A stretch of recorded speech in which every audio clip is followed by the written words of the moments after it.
Thank you, Charlotte. Thank you, Thomas, for agreeing to do this interview. Thank you. It's a pleasure to be here together here at SMRI in Sydney. And I'm very grateful that you guys could come and organize this semester here.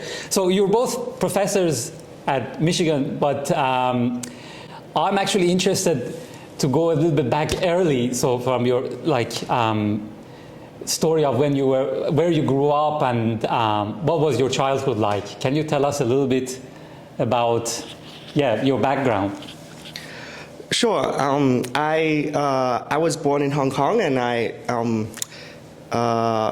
spent a lot of time in Sydney and a lot of time in Hong Kong in my childhood. I moved to Sydney when I was 3, and then moved back to Hong Kong for roughly grade 1 to grade 5, and then came back here to Sydney. I went to Sydney Grammar, which is also in Sydney City, and then I studied at University of New South Wales, a major competitor not too far away from here. And after that, I moved to the US for graduate studies. I have many fewer connections to Sydney. I was born and raised in Tucson, Arizona, in the US. And my parents still live there, and my sister lives there as well. So that's where I grew up until I moved to college. So I did, had a public school education. And I've really enjoyed being in Sydney for the last few months. We've been here on my sabbatical, I was initially very scared of daily life in a big city, but this city is well planned for its residents. So your stay so far has been good? You've been happy? I've been really happy mathematically and also otherwise. I wanted to ask, maybe start with you, Charlotte. So what was do you have a memory of first time that something about math turned the light bulb in your head? Over lunch one of these days, maybe last week, we had some conversation about this similar, and so it's been on my mind, this question. And I think maybe, so first, when I was a kid, I was always interested in math because, actually I was always interested in school in general. I liked school, and mostly, in some sense, it was because it was easy. And it was only much later that I discovered that I still liked it when it became hard. So math was easy at the beginning, and then it became hard. And then it became hard. Yes, correct. And how hard did it become? Yeah, too hard. Very hard. Yeah, very hard. But I think one of the earliest memory I have of thinking, oh, this is really fun, I want to do more of this kind of thing, was maybe in 9th grade, when in an Algebra 2 class where we were learning trigonometric identities. And so you take something like sine squared plus cosine squared equals 1 and the various other things. And from just a few basic identities, you can prove some other identities that don't look like they should be deducible from the basic principles. And I remember really enjoying this.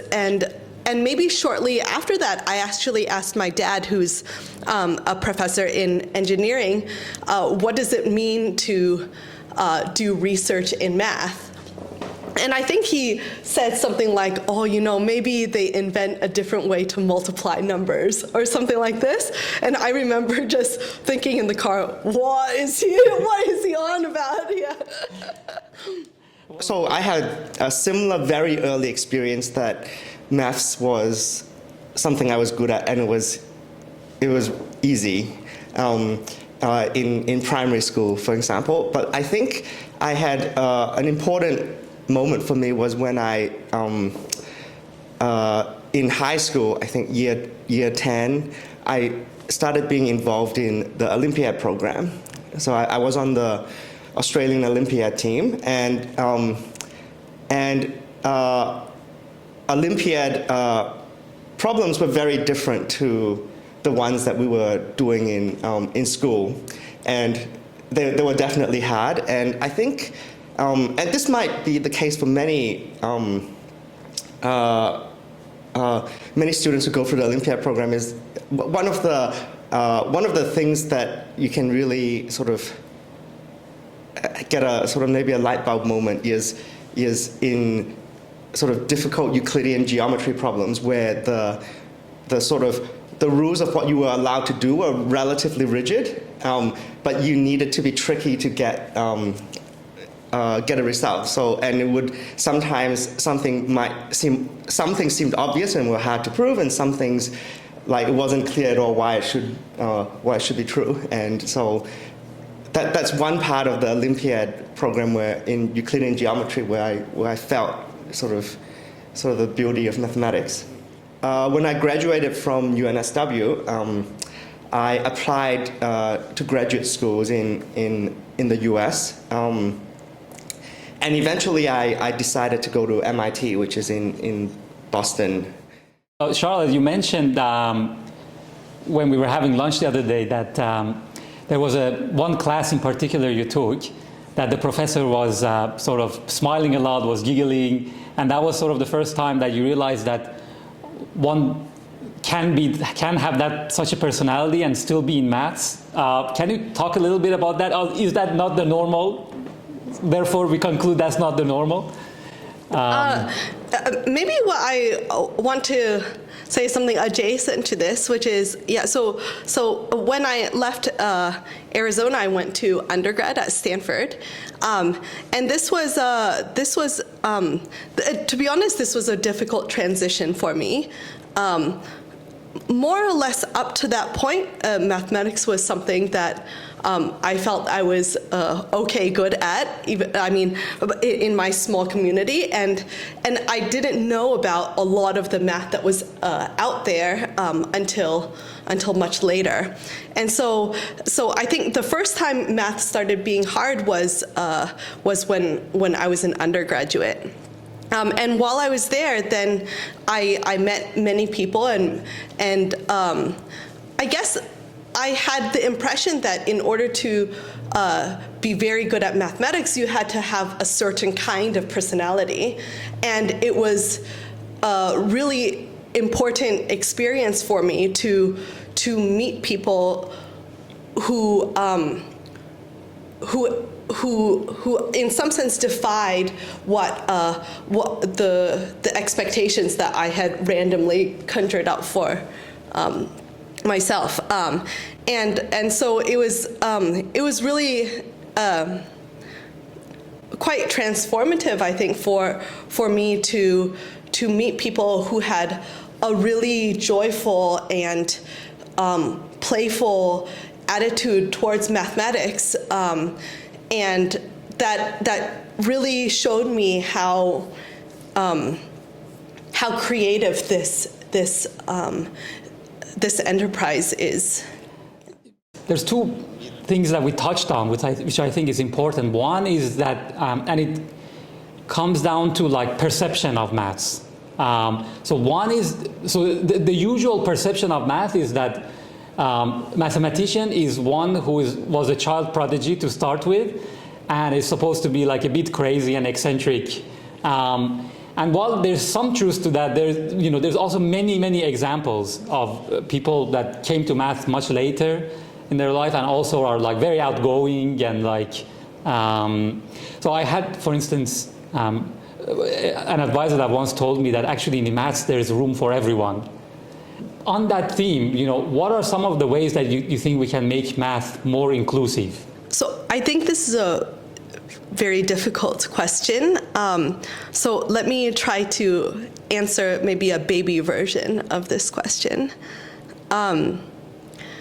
Something that I think about not somewhat often is the process of growing up.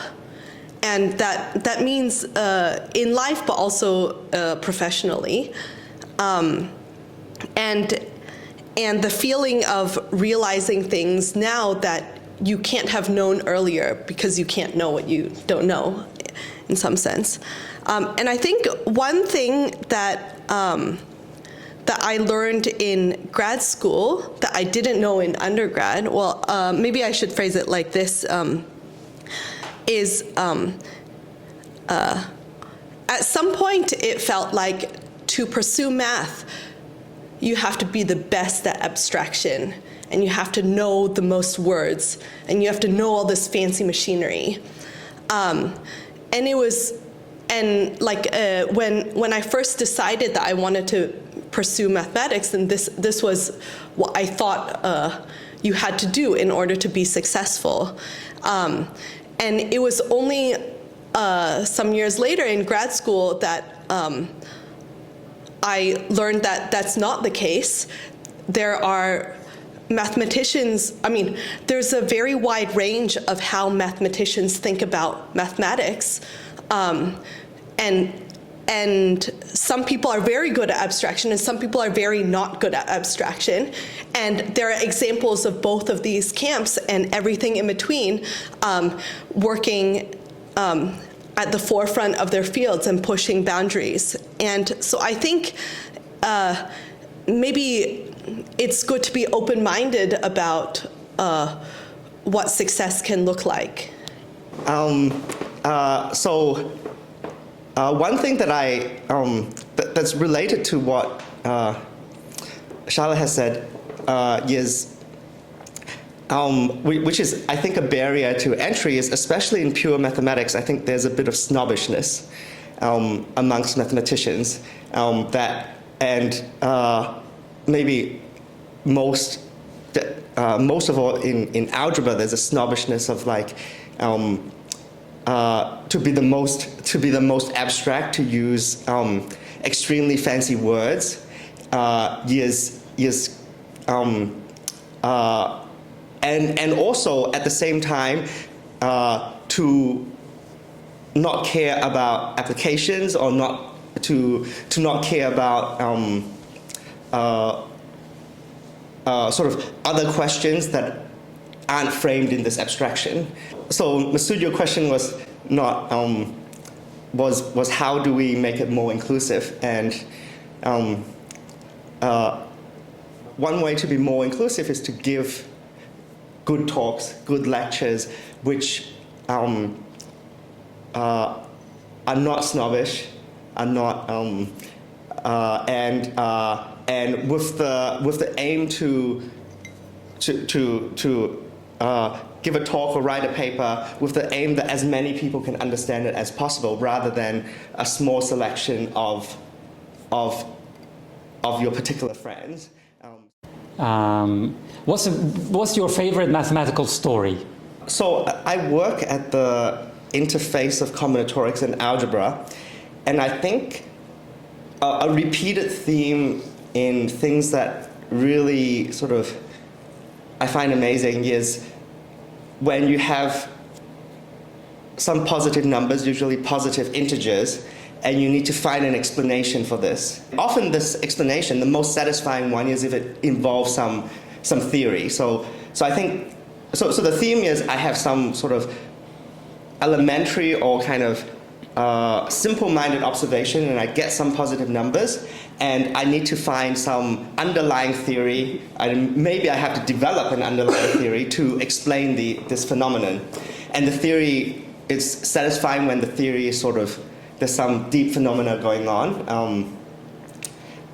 So one example I have in mind is my advisor Richard Stanley's proof of something called the G theorem, which characterizes phase numbers of simple polytopes, and he used something called the Hard-Lefschetz theorem for toric varieties to do so. And this is a repeated theme that comes up again and again to bring into somewhere else to explain some unexpected positivity.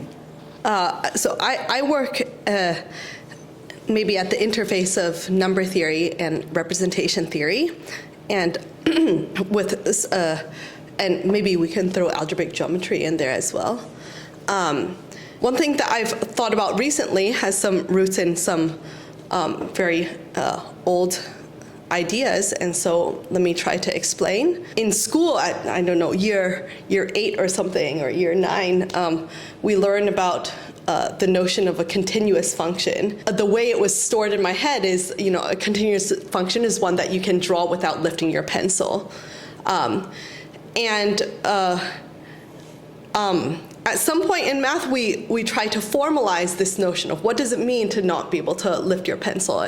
And maybe that means that, like, if you zoom in really far, you should be able to get from one point to a very close point next to it, again, without lifting your pencil. And you can do this as you zoom in. So in particular, that means that if there's some, like, you have a piece of paper and it happens to have a hole somewhere, but you wanted to draw your function through it, even though it had a hole there, someone should still be able to recover what function you wanted to draw, even though your paper happened to have a hole at one very small point. And so this is the notion of limit, that you can draw your pencil really, really close, and it really approaches the point that's missing. And that's something that works for systems like the real numbers, where you have lots of numbers. I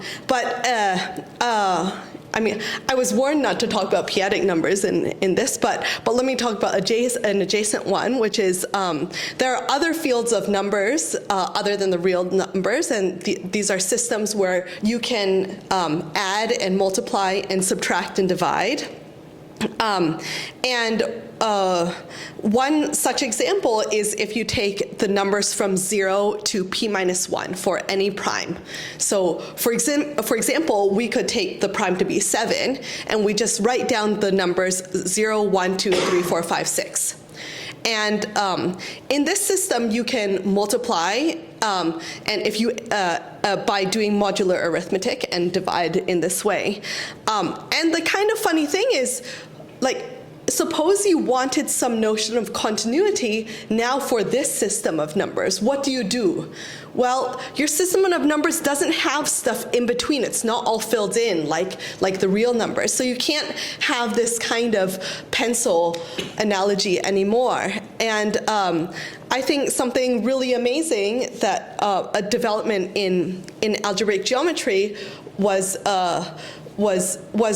to the idea that instead of using something analytic like limit to understand continuity for real numbers, you use an algebrogeometric notion to substitute for this.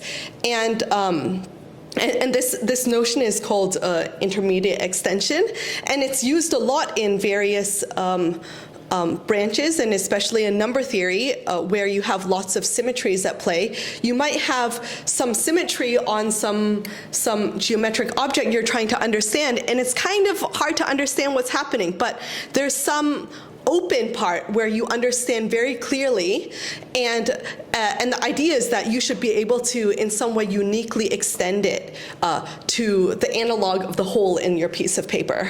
So I think this is amazing. Our students, and actually general public, thinks that, scientists or mathematicians have answers to all the questions already. And even our students sometimes ask us all kinds of questions expecting immediate answers. What have you learned about the process of understanding and internalizing concepts when it comes to teaching and communicating that with students? So I think this is also a difficult question. And I don't think I know the answer to such a question, but certainly something that I have learned from being a mathematician and having had lots of opportunities that I'm very grateful for to discuss very interesting mathematics with collaborators. It's really the case that people think about things differently. And the advantage of having a collaboration is that you can optimize this and learn from each other's perspectives. I think when I was a younger I consider myself to be a young mathematician now, but when I was a younger mathematician, I thought that when people had conversations with each other, they were thinking about the topic from first principles all the time. And I think that's a bit how, maybe as an undergraduate, I felt very strongly. But as I grow up, I think that conversations between mathematicians is maybe more about connecting different mathematical experience and expertise. And so sometimes that means you are really not thinking from the ground up. You are just trying to pattern match what someone else's subject looks like compared to your personal outlook based on your personal research experience or papers that you've read. So I think this is very interesting, and it means that there can be a communication and transference of ideas in an efficient way that initially may be quite vague and hand-wavy and takes effort to really get to uncover the true mathematical phenomena that are controlling each other's perspectives. Well, so here's one tidbit about learning that I think about now and then, is that I often don't agree with someone else about whether a talk was good or a particular section in a paper is well written, or maybe this textbook explained something really well. And it has a lot to do with sometimes the second time you hear something explained is the time that you understand it, and you go, aha, why didn't the first time someone explained this to me, why didn't they say this instead? But in fact, if you heard it the other way around, you also think the second time was better, because the two explanations will fill a hole that the previous one, like, there was the one explanation took some logic, the other explanation took a different logic, and hearing both of them, you get a good understanding. And hearing the first one, you're always mystified. I guess what one learns from this is that learning is something that you have to keep adding on layers. You don't learn something and you're done. You just you keep learning it, and the third time you listen to it, and you learn a little bit more. I think one of the things that's sort of really interesting to me when I talk to my friends and collaborators about things is not just the different ways to think about things, but also what is important to do. Is solving this problem important at all? Everyone frames it in their mind, these are the big problems. I learned about them when I was a graduate student. These are the important objects. If the problem I'm working on can be related to that thing, can have implications to that thing, then it's worthwhile to do. So my advisor would care about that. Okay, now I can work on this. Now I know it's important enough to work on. And if this problem is it can't be tied to one of these things that are central, then maybe it's like a peripheral problem. Is there like what do you think an important open problem that you're working on that you would be really happy if you could solve it in the next decade? On my door at SMRI, it lists my research interest as positive geometry. So it's something I've been interested in developing from a purely mathematical perspective for quite some time, and I've been hoping to I guess it's not a very single, precise, open problem, but one thing that I want to understand is some way to bring together a number of examples that have been important to me, polytopes, toric varieties, positive parts of flag varieties, and so on, to bring together these examples in some theory that captures different aspects of them. So that's a really general thing that I don't think this is something that's going to be solved and it's going to be done.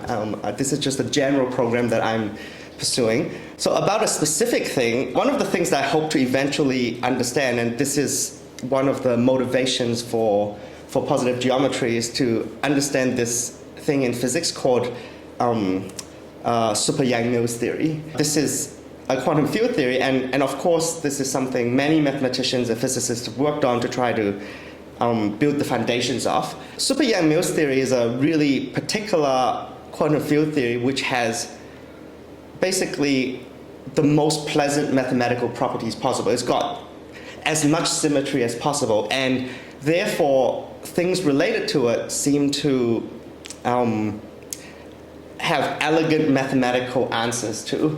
One of the things that I would feel happy with myself if in 10 years' time I could explain to someone in combinatorics or algebra what super Yang-Mills theory is as a mathematical object. Physicists talk about solving super Yang-Mills theory, which means writing closed form expressions for various important physical quantities in the theory.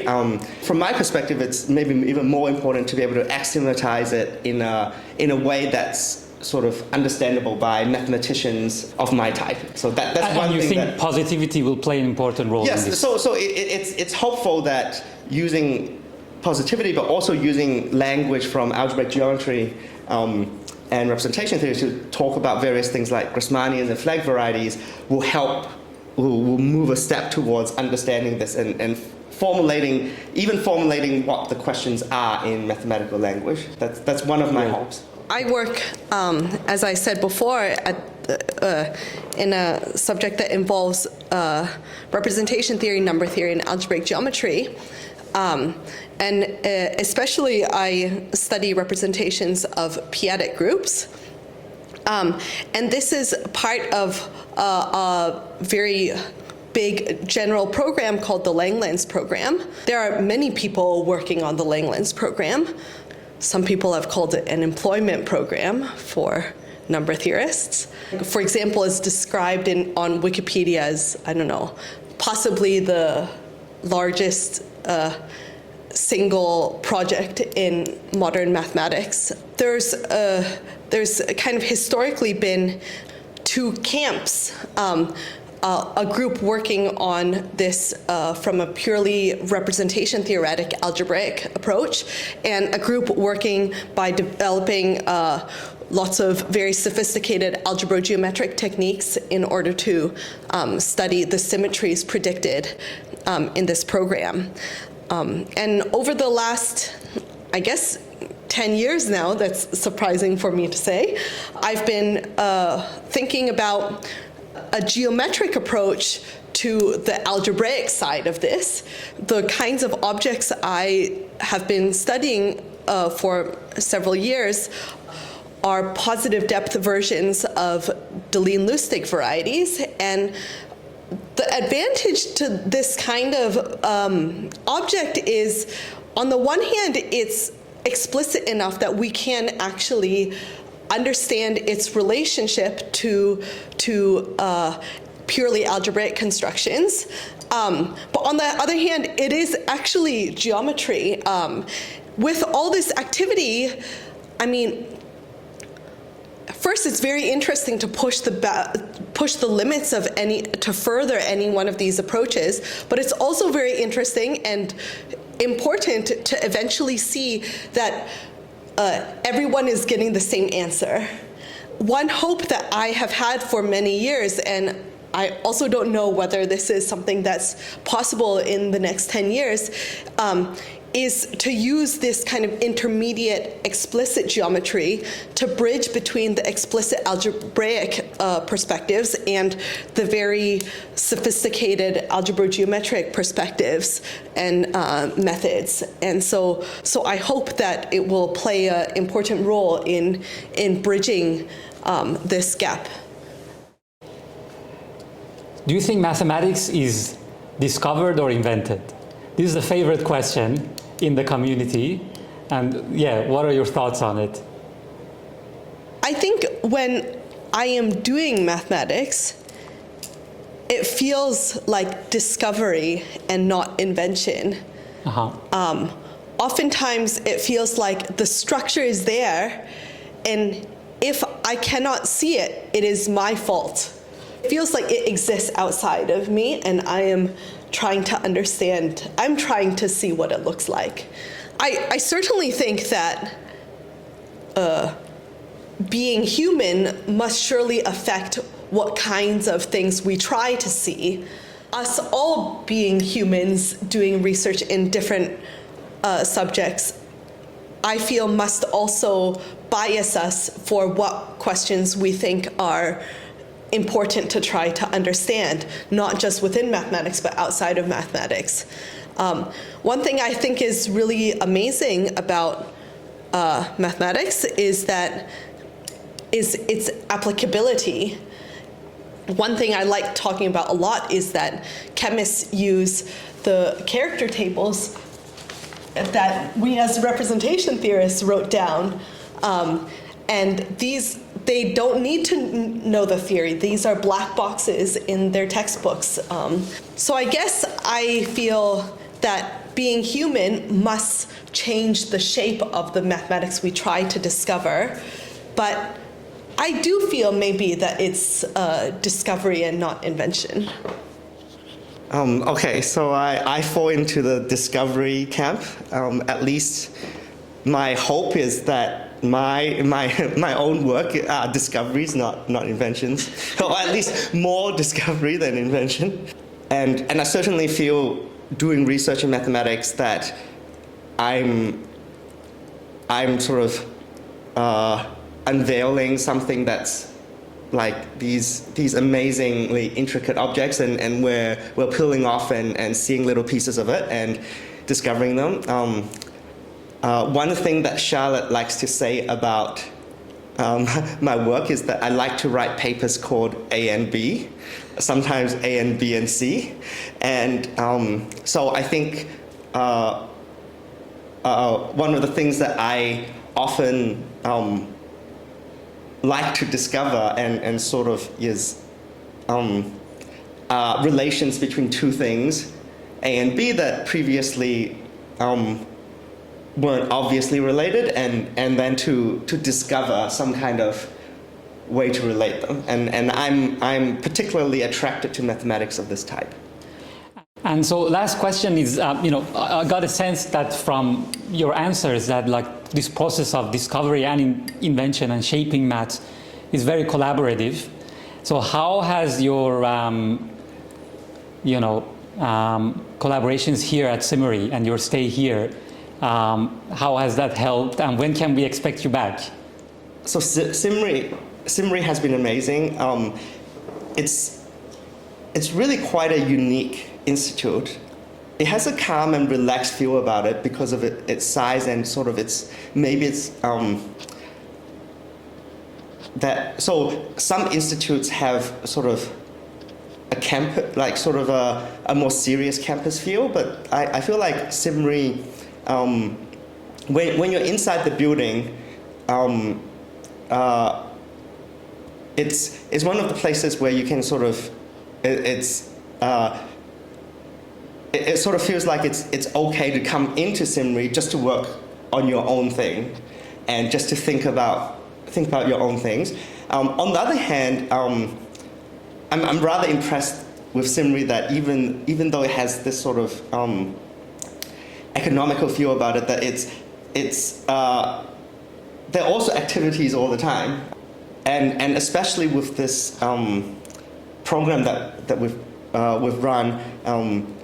And that's really the last 6 weeks of this special semester program that we run. This is really the highlight of our stay here, where we got visitors from many places to come. And one of the really nice things about the way SMRI set up this program is that we invited a lot of people, but a lot of the weeks there weren't any formal activities, but somehow you would just have really great conversations all the time, and all the visitors they would all be talking to each other, and